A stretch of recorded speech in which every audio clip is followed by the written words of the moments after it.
দেখ আজকে ভীষণ ঠান্ডা পড়েছে, আমার রান্না করতে ইচ্ছে করছে না। ওরে বাবারে কি শীত, উফ ভালো লাগে না। এই শুনছো, চলো না কোথাও থেকে গিয়ে ঘুরে আসি, তাহলে আর বাড়িতে রান্না বান্না করার ঝামেলা থাকবে না। আরে ধুত, ঘুরতে গিয়ে কি হবে, বেকার বেকার খাওয়া দাওয়ার পেছনে টাকা খরচা। চলো আজকে বরং আমরা আমার বন্ধু নিখিলের বাড়ি থেকে গিয়ে ঘুরে আসি। আর ওর বউ নাকি হেভি রান্না করতে পারে, তাহলে আজকে খাওয়া দাওয়াটা ওখানে গিয়েই সারা হয়ে যাবে। চলো। শুভমের কথা শুনে চন্দ্রানী খুবই খুশি হয়, তাই সে তাড়াতাড়ি করে তৈরি হয়ে নেয়, কারণ এই শীতকালের মধ্যে বাড়ির কাজ করতে কিংবা রান্না করতে তার একদমই পছন্দ নয়। আসলে চন্দ্রানী এবং শুভমের একটাই উদ্দেশ্য, সবসময় এই শীতের মধ্যে যদি কারোর বাড়িতে অতিথি হয়ে যাওয়া যায়, তাহলে তাদের বাড়িতে গিয়ে খাওয়া দাওয়া করা যাবে কিংবা বেশ মজা করে আরামে থাকাও যাবে। তাহলে শীতকালে নিজেদের বাড়িতে রান্না বান্না বা কাজকর্মের কোনো ঝামেলাই থাকবে না। সেই জন্য তাড়াতাড়ি করে তৈরি হয়ে নেওয়ার পর শুভম নিখিলকে ফোন করে। কিরে ভাই, ভালো আছিস তো? আজকে ঠিক করেছি আমি আর আমার বউ তোদের বাড়িতে যাব, আর আমরা বেরিয়েও পড়েছি, আর কিছুক্ষণের মধ্যেই তোদের বাড়িতে পৌঁছে যাব। আজকে? আচ্ছা ঠিক আছে, চলে আয়, মজা হবে। আমি আমার বউকে বলছি গরম গরম পাঠার মাংসের ভাত রান্না করতে, সবাই মিলে একসঙ্গে খাওয়া দাওয়া করবো। এই বলে নিখিল ফোন রেখে দেয়। আর নিখিল যখন তার বউয়ের কাছে গিয়ে বাড়িতে এরকম অতিথি আসার কথা জানায়, তখন তিয়াশার প্রচন্ড পরিমাণে রাগ হয়, কারণ এমনিতেই নিখিল একেবারে অফিস থেকে ছুটি পায় না, আর আজকে সে ছুটি পেয়েছে। তাই তিয়াশা ঠিক করেছিল সে তার বরের সঙ্গে শপিং করতে যাবে, কিন্তু এখন সেই প্ল্যান ক্যান্সেল হয়ে যাওয়ায় তিয়াশার ভীষণ পরিমাণে খারাপ লাগে। এটা আবার কেমন কথা? তোমার বন্ধু তোমাকে ফোন করে বলল যে সে তার বউকে নিয়ে আমাদের বাড়িতে খাওয়া দাওয়া করতে আসছে, আর তুমি রাজি হয়ে গেলে। আজকে আমার আর তোমার তো শপিং করতে যাওয়ার কথা ছিল, আমার কতগুলো সোয়েটার কেনা বাকি আছে, তারপর কিছুদিনের জন্য আমরা আবার ঘুরতে যাব, সেসব কেনাকাটিও তো বাকি আছে। এখন আমি শীতের মধ্যে রান্নাঘরে ঢুকে তোমার বন্ধু আর বন্ধুর বউয়ের জন্য রান্না করতে যাব? দেখো এরকম করে বলো না, ওরা নিজে থেকে আসবে বলেছে, এখন মুখের ওপর না করা যায় নাকি? আর অতিথি সেবা করা হলো সবচেয়ে বড় ধর্ম, আর ওরা খাওয়া দাওয়া করে বিকেলের মধ্যেই তো চলে যাবে, তারপর আমি তোমাকে নিয়ে শপিং করতে বেরোবো, কেমন? এই বলে নিখিল তার বউকে কোনো মতে রান্না বান্না করার জন্য রাজি করায়, আর তিয়াশারও কিছু করার থাকে না, তাই সে রান্নাঘরে গিয়ে অতিথিদের জন্য গরম গরম পাঠার মাংসের ঝোল এবং ভাত রান্না করতে শুরু করে। আর শীতের মধ্যে রান্না করতে করতে তার গায়ে একেবারে কাঁটা দিয়ে ওঠে। এভাবে রান্না বান্না হয়ে গেলে কিছুক্ষণের মধ্যেই শুভম এবং চন্দ্রানী তাদের বাড়িতে চলে আসে, আর তারা একসঙ্গে বসে খাওয়া দাওয়া করে এবং গল্পগুজব করে। এভাবেই দেখতে দেখতে বিকাল হয়ে আসে। তিয়াশা, দুপুরবেলা তোমরা আমাদেরকে এত সুন্দর খাবার খাওয়ালে, খুব ভালো লাগলো। এখন দেখো সন্ধ্যা হতে না হতেই শীতের পরিমাণটাও বেড়ে গেছে, মনে হচ্ছে যেন হাত পা একেবারে জমে গেল। এখন যদি একটু গরম গরম কফি হয় তাহলে খুব ভালো হবে, বলো? হ্যাঁ হ্যাঁ, বুঝতে পেরেছি, তোমরা বসো, আমি গরম গরম কফি বানিয়ে নিয়ে আসছি। হ্যাঁ, আর কফির সাথে একটু গরম গরম আলুর পকোড়া বানিয়ে নিয়ে আসবেন, আসলে শুধু কফি খেলে আমার আবার গ্যাসের সমস্যা হয়। শুভম এবং চন্দ্রানীর এরকম ফিরিস্তি শুনি তিয়াশা মনে মনে ভীষণই রেগে যায়, আর সে রাগি রাগি চোখে তার বরের দিকে তাকাতে থাকে। কিছুক্ষণের মধ্যে তিয়াশা রান্নাঘরে যায় আর সবার জন্য গরম গরম কফি এবং আলুর পকোড়া বানিয়ে নিয়ে আসে। এমন সময় তিয়াশা মনে মনে তার বরকে খুবই গালাগাল করে। বদমাইশ লোক একটা, অতিথি আসার পর থেকে বসে বসে ওদের সঙ্গে গল্প করছে আর গপ গপ করে খাচ্ছে, আর এদিকে আমাকে খেটে খেটে মরতে হচ্ছে। ওরে বাবা কি ঠান্ডা, আমার আর ভালো লাগে না। কিছুক্ষণের মধ্যেই তাদের কফি এবং আলুর পকোড়া খাওয়া হয়ে গেলে তিয়াশা এবং নিখিল ভাবে এবার তাদের বাড়ির অতিথি হয়তো বিদায় নেবে, কিন্তু দুঃখের বিষয় চন্দ্রানী এবং শুভম কিছুতেই নিজেদের বাড়িতে ফিরতে চায় না, যার ফলে রাত্রিবেলা তিয়াশাকে আবার রান্না বান্না করে খাওয়াতে হয়। আর এভাবে রাত্রিবেলা পেট ভরে খাওয়া দাওয়া করার পর চন্দ্রানী এবং শুভম নিজেদের বাড়িতে ফিরে যায়। বাড়ি ফেরার পর, যাক বাবা, শীতের দিন একটা দিন কাজ করার হাত থেকে রেহাই পেলাম। ইচ্ছা করছিল ওদের বাড়িতে থেকে যাই, আর কালকেও সারাদিন খাওয়া দাওয়া করি। ইস, যদি প্রত্যেকদিন এরকম অতিথি সেজে লোকের বাড়িতে যেতে পারতাম, তাহলে আমাদের শীতকালটা একেবারে মজাই কাটতো। অন্যদিকে তিয়াশা এবং নিখিলকে রাত পর্যন্ত জেগে থাকতে হয়, কারণ অতিথিদের বাড়ি থেকে চলে যাওয়ার পর সারাদিনের বাসন মাজা এখন বাকি আছে। তাই তিয়াশা এবং নিখিল দুজনে মিলে সেই শীতের রাতে ঠান্ডায় কাঁপতে কাঁপতে বাসন মাজতে শুরু করে, আর যার ফলে তাদের খুবই কষ্ট হয়। আর যদি কোনোদিন শীতকালে এরকম অতিথি নিমন্ত্রণ করার কথা ভেবেছো, তাহলে তোমাকে আমি ঝাঁটার বাড়ি মারবো। এই শীতের মধ্যে বাসন মাজতে মাজতে আমার জ্বর হয়ে যাবে, আমার আর ভালো লাগে না। কি করবো বলো, ছাড়ো, বাদ দাও, ওরা তো খাওয়া দাওয়া করে চলে গেছে, এখন নিজেদের বাড়ির কাজ নিজেদেরকেই করতে হবে। তুমি প্লিজ আমার উপর রাগ করো না। রাগ করবো না মানে? তুমি তো ভালো করেই জানো এখন শীতকালে কাজের মাসি প্রত্যেকদিন অন্তর অন্তর কামাই করে, আর তুমি জেনেও আজকে এই কাজটা করলে, তোমাকে তো কথা শুনতে হবেই। এভাবেই স্বামী স্ত্রীর মধ্যে ঝগড়া লেগে যায়। আর দেখতে দেখতে আরো কিছুদিন কাটে। এবার নিখিল এবং তিয়াশা ঠিক করে যে তারা শুভম এবং চন্দ্রানীর বাড়িতে অতিথি হয়ে যাবে আর তাদের হাতে রান্নাবান্না খাবে। শোনো না নিখিল, আজকে তো কাজের দিদি আসেনি, আর এই বাসি ঘরে আমার একদম রান্নাবান্না করতে ইচ্ছে করে না, আর এই শীতের মধ্যে আমার ঘর মুছতেও ইচ্ছে করছে না। তাই চলো আজকে বরঞ্চ আমরা তোমার বন্ধুর বাড়িতে যাই। তোমার বন্ধু আর বন্ধুর বউ যেমন আমাদের বাড়িতে এসে খাওয়া দাওয়া করেছিল, তেমন আমরা আজকে তাই করব। নিখিল তিয়াশার কথা শুনে রাজি হয়ে যায়, আর তখনই নিখিল শুভমকে ফোন করে তাদের বাড়িতে যাওয়ার কথা বলে, যার ফলে শুভম খুবই বিপদে পড়ে। কারণ একেই তার বউ শীতকালে রান্না বান্না করতে চায় না, আর এখন যদি বাড়িতে অতিথি আসে তাহলে চন্দ্রানীর হাতে তাকে মার খেতে হবে। এমন সময় শুভম কি করবে বুঝে উঠতে পারে না, তাই সে তখনই ফোন হোল্ডে রেখে তার বউকে সেই ব্যাপারে জিজ্ঞাসা করে। আর এমন সময় চন্দ্রানীর মাথায় খুব ভালো একটা বুদ্ধি আসে, তাই চন্দ্রানী ফোনটা নিয়ে নিজেই নিখিলের সঙ্গে কথা বলতে শুরু করে। এ বাবা নিখিল দা, তোমরা আজকে আমাদের বাড়িতে আসবে, কিন্তু তোমরা তো আগে একবার আমাদেরকে বলতে পারতে। তোমরা যদি আগে বলতে তাহলে আমি আমাদের ঘুরতে যাওয়ার প্ল্যানটা ক্যান্সেল করে দিতাম। এই দেখো না, ব্যাগ গুছিয়ে আমরা রেডি, আমরা এখনই সিমলার জন্য বেরিয়ে যাচ্ছি। সে কি, আপনারা সিমলা ঘুরতে যাচ্ছেন? ও সরি, আমরা বুঝতে পারিনি। ঠিক আছে, আপনারা ভালো করে ঘুরে আসুন। হ্যাঁ, তোমরা যদি আর দুদিন আগে জানাতে তাহলে আমরা সিমলা যাওয়ার টিকিট কাটতাম না, তোমরা ঘুরে যাওয়ার পর তাহলে টিকিট কাটতাম। বুঝতেই তো পারছো, এই শীতের মধ্যে যদি একটু ঘুরতে না যাই তাহলে ভালো লাগে না। আমরা ঘুরে আসি, তারপর তোমাদের একদিন নিমন্ত্রণ করে খাওয়াবো, কেমন? এই বলে চন্দ্রিমা ফোন রেখে দেয়। আর চন্দ্রিমার কথা শুনি তিয়াশা এবং নিখিল দুজনেই প্রচন্ড পরিমাণে রেগে যায়, কারণ কিছুদিন আগে শীতের মধ্যে চন্দ্রানী এবং শুভম তাদের বাড়িতে এসে কারি কারি খাবার গিলে গেছে, আর এখন তিয়াশা এবং তিয়াশার বর তাদের বাড়িতে যেতে চাইলে চন্দ্রিমা তাদেরকে যেতে বারণ করে। দেখেছো তোমার বন্ধু আর বন্ধুর বউ কেমন? আমরা যে আজকে ওদের বাড়িতে যাব বলেছি অমনি ওরা ঘুরতে চলে যাচ্ছে। ওসব নাটক। এখন শীতের মধ্যে যদি আমরা ওদের বাড়িতে যাই তাহলে আমাদেরকে রান্না বান্না করে খাওয়াতে হবে, তাই ওরা মিথ্যা কথা বললো। আমি একেবারে 100% শিওর। আরে না, সিমলা যাওয়া মিথ্যা কথা বলবে কেন? তুমি বেকার ওদেরকে ভুল ভাবছো।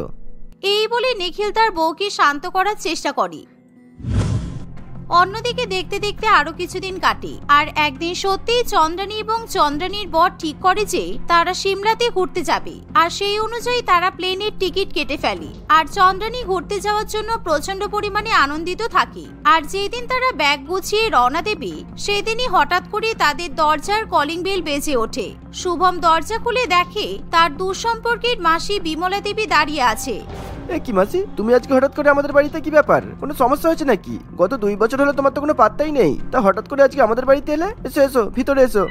শুভমের এত প্রশ্ন শুনে বিমলা দেবী প্রচন্ড পরিমাণে রেগে যায়, তাই সে তার হাতে লাঠি তুলে দুমদুম করে শুভমের পিঠে মারতে শুরু করে। বিমলা দেবী বরাবরই এরকম মারকুটে ছিল, তাই যে তাকে বেশি প্রশ্ন করে তাকেই সে লাঠির বাড়ি মারে। এরকম লাঠির বাড়ি খেয়ে শুভমের আত্মারাম খাঁচা হয়ে যায়। ছোটবেলা থেকে তোর বেশি প্রশ্ন, কতবার বলেছি এত প্রশ্ন করবি না, আমার ভালো লাগে না। ওরে বাবারে কি ঠান্ডা, সেই কবে থেকে কোমরে পায়ে ব্যথা বেড়েছে, তাই ভাবলাম তোদের বাড়িতে এসে তোর বউয়ের হাতের একটু সেবা নিয়ে যাই। বিয়ের পর থেকে তোর বউ তো একবারও আমাকে নিমন্ত্রণ করলো না। আর শুভম যখন বিমলা দেবীর সঙ্গে তার বউয়ের পরিচয় করিয়ে দেয় তখন চন্দ্রানী জানতে পারে যে বিমলা দেবী এখন কিছুদিন তাদের বাড়িতেই থাকবে। আর এটা জানার পর চন্দ্রানীর মন একেবারে ভেঙে যায়। কি ব্যাপার বৌমা, আমার থাকার কথা শুনে তোমার মুখটা এরকম চুন হয়ে গেল কেন? ওরে বাবা রে বাবা, কি ঠান্ডা, তোমাদের মেঝে থেকে বেশ ভালোই ঠান্ডা ওঠে। এই শুভম, যা আমার জন্য একটা চট নিয়ে এসে দে, চটের উপর পা রাখবো। বিমলা দেবী বলা মাত্রই শুভম তাড়াতাড়ি করে একটা বড় চট নিয়ে এসে মাসির পায়ের তলায় পেতে দেয়। আর শুভম তার মাসির এরকম সেবা করছে দেখে চন্দ্রানী প্রচন্ড পরিমাণে রেগে যায়। এমন সময় চন্দ্রানী না পেরে নিজের মনের রাগ প্রকাশ করতে শুরু করে। শুভম, আজকে কিন্তু ভীষণ ঠান্ডা পড়েছে, আমি কম্বলের তলা থেকে কিছুতেই বেরোতে পারবো না। আর আজকে যেহেতু আমাদের ঘুরতে যাওয়ার কথা ছিল তাই সকালবেলা থেকে আমি কিছু রান্না বান্না করিনি। এখন যেহেতু আমাদের ঘুরতে যাওয়া হচ্ছে না তাই আমি শীতের মধ্যে আর রান্না করে ঢুকবো না, তাই তুমি বাইরে থেকে খাবার অর্ডার করে নিয়ে এসো। বৌমা, তোমার এত বড় সাহস! বাড়িতে অতিথি এসেছে আর তুমি তার সামনেই বলছো রান্না বান্না করতে পারবে না। আমি যখন নতুন বিয়ে করে শ্বশুর বাড়িতে এসেছিলাম, তখন শীত হোক বা গ্রীষ্ম হোক কিংবা বর্ষা, সারাদিন রান্নাঘরেই পড়ে থাকতাম। আর বিমল, তুই তোর মাসিকে বাইরের খাবার খাওয়াবি? তুই জানিস না আমার আমসার ধাত আছে? এই বলে বিমলা দেবী আবার শুভমকে দুম করে লাঠির বাড়ি মারি, আর শুভম লাঠির বাড়ির ভয়ে তার বউকে রান্না বান্না করার জন্য আদেশ দেয়। আমার মাসি বাইরের খাবার খাবে না, তুমি যাও রান্নাঘরে গিয়ে মাসির জন্য গরম গরম রুটি আর আলুর তরকারি নিয়ে এসো। শুভম এমন বললে চন্দ্রানীর কিছু করার থাকে না। সে রাগে গজগজ করতে করতে রান্নাঘরে যায় আর সবার জন্য রান্না করে নিয়ে আসে। আর যেহেতু শুভম এবং চন্দ্রানীর ঘরে হিটার লাগানো আছে, তাই বিমলা দেবী তাদের ঘরটাই দখল করে, যার ফলে চন্দ্রানী এবং শুভমকে বারান্দায় ঘুমাতে হয়। আর যে কদিন বিমলা দেবী তাদের বাড়িতে থাকে, সেই কদিন বিমলা দেবীর জামা কাপড় ইত্যাদি চন্দ্রানীকে কাচতে হয়। এমন সময় শীতের মধ্যে চন্দ্রানী হাড়ে হাড়ে বাড়িতে অতিথি আসার যন্ত্রণা বুঝতে পারি। এখন আমি ভালো করে বুঝতে পারছি যে আমি আর আমার বর একদিনের জন্য যখন তিয়াশাদের বাড়িতে গিয়েছিলাম, তখন ওদের কতটা কষ্ট হয়েছিল, কিন্তু তবুও ওরা আমাদের অনেক অতিথি সেবা করেছে। আর আমরা চালাকি করে ওদের আমাদের বাড়িতে আসাটাই ক্যান্সেল করে দিয়েছিলাম। সেই জন্যই মনে হয় ঈশ্বর আমাকে পাপ দিয়েছে। এভাবেই দেখতে দেখতে কিছুদিন কাটে। আর যখনই শুভম কিংবা চন্দ্রানী বিমলা দেবীর মুখের উপর কোনো কথা বলে, তখনই বিমলা দেবী তাদেরকে দুটো করে লাঠির বাড়ি মারে। আর লাঠির বাড়ির ভয়ে তারা শীতের মধ্যে বিমলা দেবীকে একেবারে সুন্দর করে সেবা যত্ন করে। দেখতে দেখতে এভাবেই কিছুদিন কাটে। আর বিমলা দেবীর এবার বাড়িতে ফিরে যাওয়ার সময় হয়ে আসে। তোমরা আমার ভালোই সেবা করেছো, আমার তো আরো কিছুদিন থাকতে ইচ্ছা করছে, কিন্তু আমার ছেলে ফোন করেছিল এবার বাড়িতে ফিরতে হবে, তা না হলে আমার বৌমা আবার রাগারাগি করবে। এবার কিছুদিনের জন্য আমি আমার মেয়ের বাড়িতে গিয়ে থাকবো, তারপর যদি সময় পাই শীতকালে আবার তোমাদের বাড়িতে আসবো। এই বলে বিমলা দেবী ব্যাগ গুছিয়ে বাড়িতে ফিরে যায়, যার ফলে শুভম এবং চন্দ্রানী দুজনেই প্রচন্ড পরিমাণে খুশি হয়। আর অন্যদিকে বিমলা দেবী যখন চন্দ্রানীদের বাড়ি থেকে বেরিয়ে পড়ে, তখনই বিমলা দেবী তার মেয়ে তিয়াশাকে ফোন করে। মা, তুমি অতিথি সেজে ওদেরকে ভালো মতো জব্দ করেছো তো? দেখেছো চন্দ্রানী কেমন মিথ্যা কথা বলে? আমাদেরকে বলেছিল নাকি সিমলা যাবে, যাতে আমরা অতিথি হয়ে ওদের বাড়িতে না যাই। তাই আমি তোমাকে অতিথি সাজিয়ে ওদের বাড়িতে পাঠিয়েছি, যাতে ওরা শাস্তি পায়। হ্যাঁ, আমি ওদেরকে ভালো করে শিক্ষা দিয়ে এসেছি আর লাঠির বাড়িও মেরেছি। ভাগ্যিস সেদিন তোর সঙ্গে গল্প করতে করতে তুই তোর বরের বন্ধু আর বন্ধুর বউয়ের ফটো আমাকে দেখিয়েছিলি, তাই তো আমি তোকে বললাম যে শুভম আমার দুঃসম্পর্কের বোনের ছেলে হয়। আসলে বিমলা দেবী কিছুদিন আগে শুভম এবং চন্দ্রানীর ফটো দেখা মাত্রই শুভমকে চিনতে পারি। আর সে যখন তিয়াশাকে এরকম পূর্ব পরিচিতির কথা জানায়, তখনই তিয়াশা মনে মনে পরিকল্পনা সাজিয়ে ফেলে, যার ফলে বিমলা দেবী শুভম এবং চন্দ্রানীর বাড়িতে অতিথি হয়ে যায় আর তাদেরকে ভালো মতো জব্দ করার পর সেখান থেকে ফিরে যায়, যার ফলে চন্দ্রানী এবং শুভম কোনোদিনও শীতকালে অতিথি হয়ে কারোর বাড়িতে যেতে চায় না। মধুমিতা খুবই সংস্কারী ছিল। সে তার স্বামী, শ্বশুরমশাই, শাশুড়ি মা, এক দেওর এবং এক ননদের সঙ্গে থাকত। বিয়ে করে আসার পর থেকে মধুমিতার উপরে সংসারের সমস্ত দায়িত্ব আরোপ করা হয়। তাদের বাড়িতে কোনো কাজের মেয়ে না থাকায় বাড়ির সমস্ত কাজকর্ম থেকে শুরু করে 3 বেলা রান্না করা মধুমিতারই কাজ ছিল। আর সকলেই প্রত্যেকদিন আলাদা আলাদা খাবার খেতে পছন্দ করত বলে মধুমিতার সকাল শুরু হতো রান্নাঘর থেকে আর দিন শেষ হতো রান্নাঘরেই। এভাবেই সংসারের কাজকর্ম একা একা প্রত্যেকদিন করার ফলে মাঝে মধ্যে সে ভীষণই ক্লান্ত হয়ে পড়ত। কিন্তু সে যতই ক্লান্ত হোক না কেন কিংবা যতই অসুস্থ থাকুক না কেন, তাকে তার কাজকর্মের দায়িত্ব থেকে ছুটি দেওয়া হতো না। আর আজকেও মধুমিতা সকালবেলা অসুস্থ বোধ করায় কিছুতেই তাড়াতাড়ি ঘুম থেকে উঠতে পারে না। তবুও সে কোনো রকমে ঘুম থেকে উঠে রান্নাঘরে চলে যায়।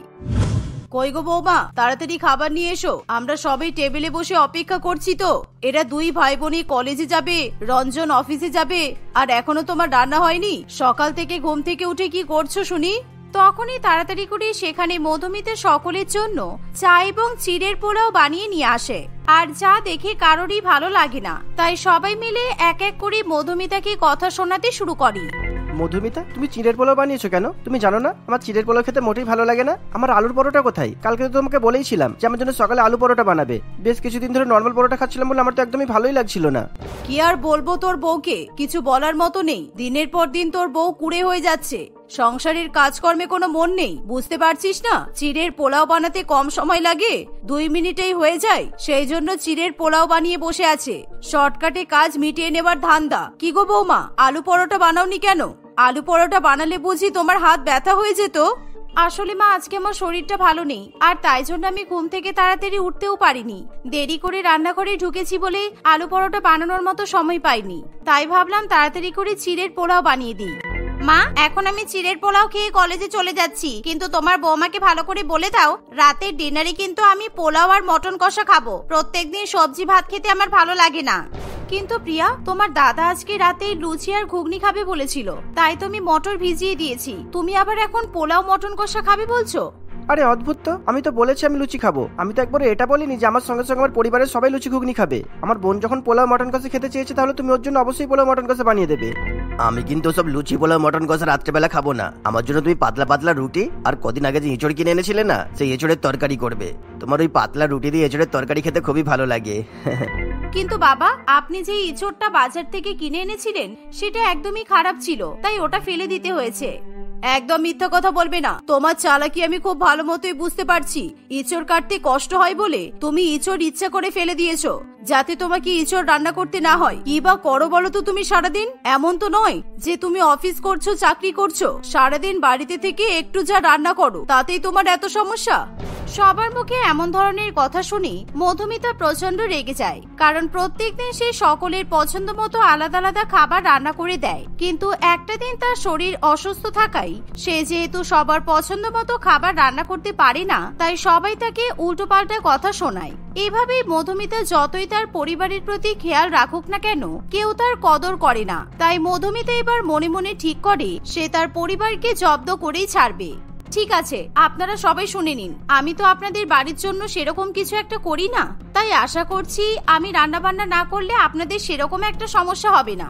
আমি রান্নাঘরে হরতাল ডাকছি। যতদিন না আমার নিজে থেকে ইচ্ছা হবে ততদিন আমি রান্না বান্না করব না। আপনাদের যার যেটা খাওয়ার ইচ্ছা হবে নিজেরা রান্না করে খেয়ে নেবেন। এই বলে মধুমিতা নিজের ঘরে চলে যায়। কিন্তু সকলেই মধুমিতার কথাগুলো ভীষণই হালকাভাবে নেয়। সবাই ভাবে মধুমিতার রাগের বশে এরকম কথা বলছে, কিন্তু সত্যি সত্যি মধুমিতা সকালের পর আর রান্নাঘরে ঢোকে না। আর রাত্রিবেলা সবাই যখন খাবার খেতে বসে তখনও কেউ খাবার পায় না। মা, আমার মনে হচ্ছে বৌদি সকালবেলা যে বলেছিল না রান্নাঘরে হরতাল করবে, সত্যি সত্যি বৌদি হরতাল করেছে। দেখো না, বৌদি তো রান্নাঘরে নেই, আর বৌদি রাতের জন্য কোনো খাবারও রান্না করেনি। এখন তাহলে আমরা সবাই কি খাবো? কি আর বলবো, তোর বৌদির মাথা খারাপ হয়ে গেছে। এতদিন পর্যন্ত লোকজন রাস্তাঘাটে হরতাল করে শুনেছি, কিন্তু এখন আবার আমার বাড়ির রান্নাঘরে হরতাল হচ্ছে। দুপুরেও তোর বৌদি কিছু রান্না করেনি, আমি শুধু আলু সিদ্ধ ভাত রান্না করেছিলাম। তোর বাবা আর আমি সেটাই খেয়েছি। এই মিষ্টি, তোর মায়ের কাছে যা তো, গিয়ে বলবি মা খুব খিদে পাচ্ছে, তাড়াতাড়ি রান্না করো, খেতে দাও। বৌদি এখন এমনিতেই খুব রেগে আছে, তাই আমরা কিছু বললে বৌদি আমাদের কথা শুনবে না, কিন্তু মিষ্টি বললে বৌদি নিশ্চয়ই মিষ্টির কথা শুনবে। এই শুনে প্রিয়া তার মায়ের কাছে চলে যায়। মা, আমার খুব খিদে পেয়েছে। তুমি তো প্রত্যেকদিন রাত 8টার মধ্যে আমাকে খেতে দাও, কিন্তু আজকে এত দেরি হয়ে গেল, তুমি এখনো পর্যন্ত রান্না করছো না কেন? মা, সবাই তো খাওয়ার জন্য অপেক্ষা করছে, তুমি রান্না করবে না? না রে মা, এই বাড়িতে আমার কোনো কদর নেই। যতদিন না সবাই বুঝতে পারছে এই বাড়িতে আমার কদর কতটা, ততদিন আমি কোনো রান্না বান্না করবো না। আর ততদিন পর্যন্ত রান্নাঘরে হরতাল থাকবে। তোর ঠাম্মি কিংবা পিসি যা রান্না করবে তুইও তাই খাবি, আর আমিও তাই খাবো। সবাই মিলে দরজার বাইরে দাঁড়িয়ে মধুমিতার কথা শুনতে থাকে।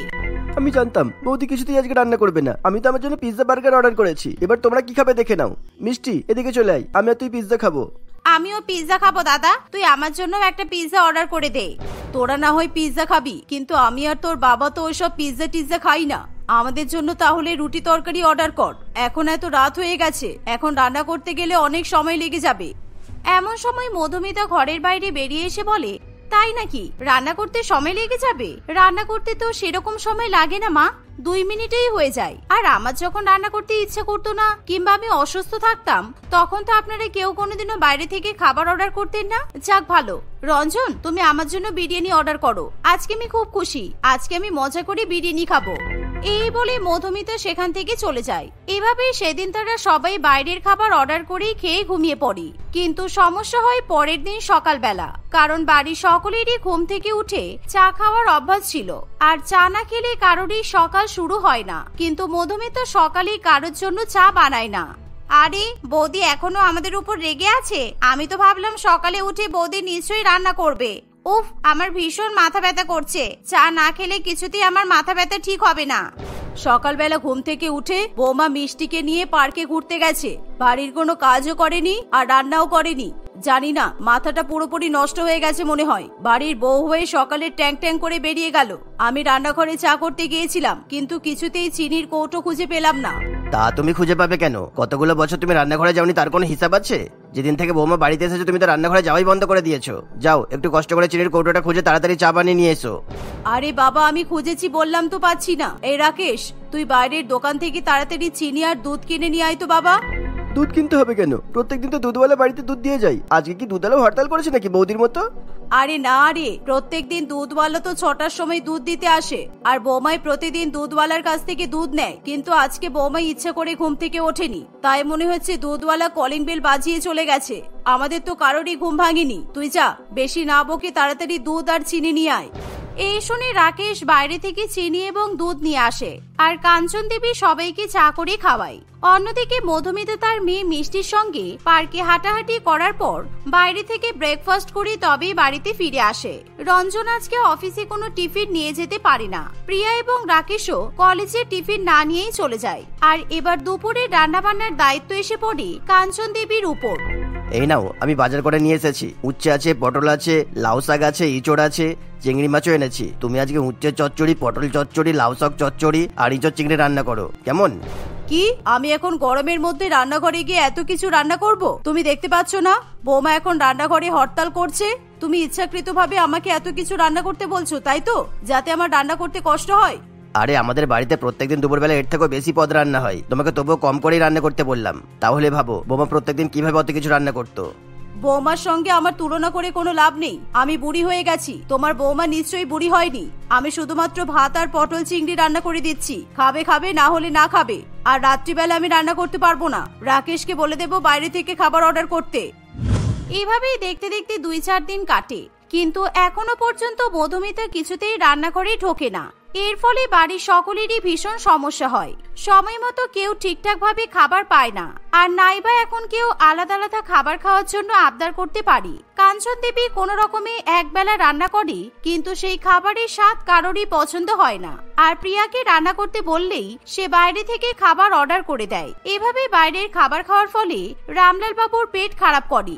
প্রিয়া, আজকে আমি রান্না করতে পারবো না। আমার শরীরটা একদমই ভালো লাগছে না। কালকে জানি না কি উল্টোপাল্টা খাবার তুই অর্ডার করেছিস। ওই খাবার খাওয়ার পর থেকে আমার পেটে খুব ব্যথা করছে। আজকে আর বাইরে থেকে কোনো খাবার অর্ডার করতে হবে না। তুই আজকে আমাদের সবার জন্য রান্না কর।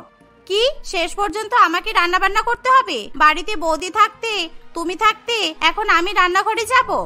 রান্না করতে পারবি না মানে? যখন শ্বশুর বাড়িতে যাবি তখনও কি রান্না করবি না তুই? তোর বৌদিকে দেখেছিস তো কত ভালো ভালো খাবার রান্না করতে পারে, আর আমাদের সবার পছন্দ মতো খাবারও রান্না করে। শ্বশুর বাড়িতে গিয়ে তোরও যদি এরকম অবস্থা হয় তাহলে তুই কি করবি? তাই এখন থেকে রান্না বান্নাগুলো শিখে রাখা দরকার। এই শুনে প্রিয়া রান্নাঘরে চলে যায়, কিন্তু রান্না করতে গিয়ে প্রিয়া ভুলবশত তরকারি পুড়িয়ে ফেলে। এর ফলে সেদিন কারোর কপালে খাবার জোটে না। মা প্লিজ, বৌদিকে এবার তোমরা গিয়ে বলো না রান্না বান্না শুরু করতে। আর ভালো লাগছে না। আমি এবার বুঝতে পারছি বৌদি আমাদের সংসারের জন্য কত কিছু করে। হ্যাঁ রে মা, আমিও বুঝতে পারছি, কিন্তু তোর বৌদির সামনে কিছু বলার মতো আমার সাহস নেই। আমরা এতদিন পর্যন্ত বৌমার কদর করিনি। বৌমা আমাদের সংসারটাকে সুন্দরভাবে সাজিয়ে রেখেছিল। বৌমাকে ছাড়া আমাদের সংসার একেবারেই অচল। আমরা যখন যেটা বলেছি আমাদেরকে রান্না করে খাইয়েছে, কিন্তু আমরা কখনো ওর দিকটা ভেবে দেখিনি। বৌমার জায়গায় বৌমা কিন্তু একদমই ঠিক আছে। কালকে তো আমার জন্মদিন, আর বৌদি প্রত্যেক বছর আমার জন্মদিনের আগের দিন আমার পছন্দের ছানার সন্দেশ বানায়, পায়েসও বানায়, এমনকি নিজের হাতে কেক বানিয়ে রাত 12টার সময় আমাকে সারপ্রাইজ দেয়। কিন্তু আমার মনে হচ্ছে হচ্ছে না বৌদি এবার কিছু করবে। বৌদি রান্নাঘর থেকে হরতাল কবে তুলবে কি জানি।